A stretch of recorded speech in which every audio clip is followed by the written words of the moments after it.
Welcome to Identity 2.0 Digital Exhibition.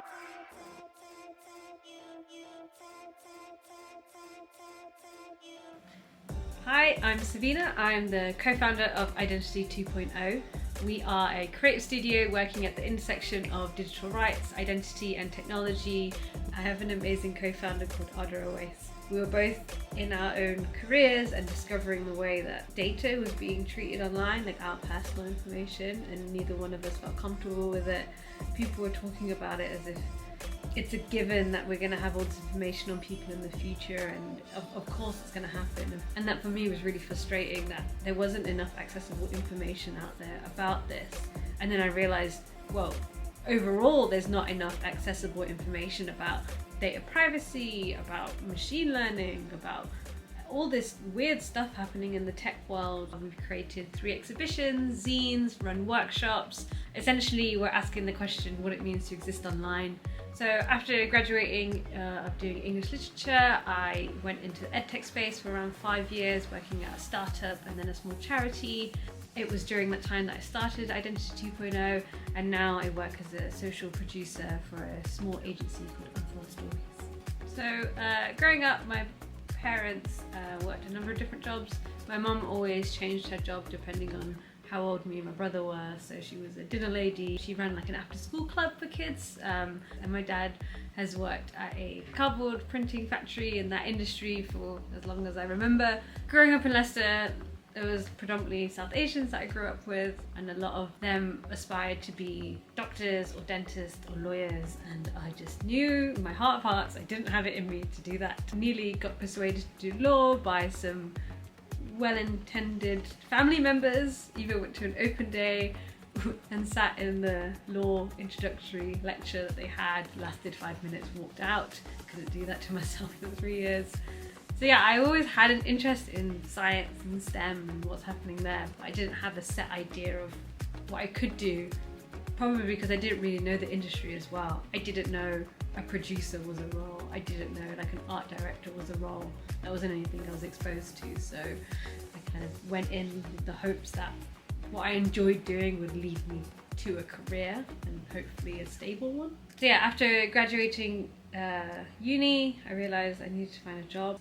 And I quickly came across a role at a company called Bright Little Labs, and they are a kids media startup, essentially teaching kids about 21st century skills such as computer science using the power of stories.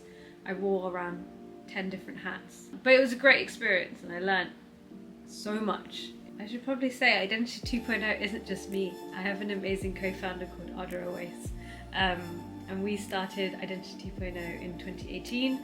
We were both in our own careers and discovering the way that data was being treated online. And for me personally is when GDPR came into force, and I was trying to implement it at Bright Little Labs, and began to realize this is really strange that it didn't exist before, and that for me was really frustrating that there wasn't enough accessible information out there about this. And then I realized, well, overall there's not enough accessible information about data privacy, about machine learning, about all this weird stuff happening in the tech world.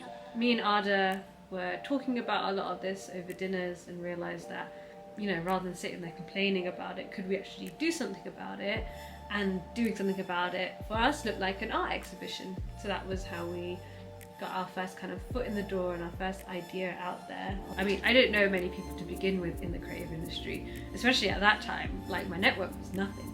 No one was doing anything creative that looked like me and that I knew at my level. It wasn't like I experienced pushback, even from my family, but it was just a lack of understanding. And then that meant having to learn so much more myself. Not having a network to rely on of people who are, for example, art directors or who are graphic designers means you just have to do double the work to be able to get up to the speed where other people are just there already. Putting together our first exhibition, it was so naive. Like, where'd you get prints done? Where'd you get frames from? Where'd you get a space? Can you afford a space? Where'd you get funding? What'd you name an exhibition? How long is it? There were so many questions and very few answers that we actually had. We didn't get our first pot of funding until 2020, and so at that point we'd been running for 2 years. And so it was a really self-funded project. It's difficult because creating your first anything is scary, but doing it with no funding means that you have to be quite resourceful as well. And so when we were thinking about, okay, how do we actually afford the prints, we genuinely thought about what's the cheapest way of doing this but making it still look good. And there were ways that we got around. We got frames from Wilkinson's, we got prints from Vistaprint, we got art boards for free because we genuinely just poured our heart and soul into a pitch deck and shared it around with people that we knew. We got an event space for Soho House because Arda was on a creative mentor network program that was sponsored by Soho House. They gave us a tiny space for one night only and we made it work. Arda's a designer, I could do copywriting. We really were able to like push our skill set because we had to be as frugal as possible. But at the time, like, we were so proud of what we did. Like, I've never made an exhibition before. I don't know anyone who'd made an exhibition before. And we pulled it off because we wanted to do it and because we thought it was an important message to get out there and to have people talking about data privacy like they've never done before. And that, for me, I still remember in the room, people turning to one another and being like, oh, I hadn't thought about that before. Or, I've thought about that, but I don't know how to change it, or what can I do to keep myself safe online. And that for me was amazing because of some prints that I got online and some frames I got from Wilkinson's. I was able to make two people have a conversation, and that was the best reward that we could ask for. We realized, oh, we wanted to make a short video series, we wanted to make a zine, we wanted to make another exhibition, a public exhibition that was open for longer. And so we started pursuing these other different creative routes. In 2021, we got funding from the Leicester City Council to produce our first and biggest public exhibition, and it was called This Machine is Black, and it explored the relationship between race and technology.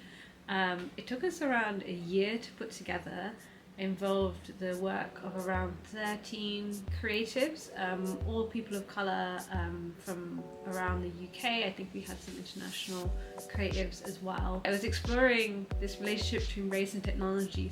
Yeah, it was just really exciting to do.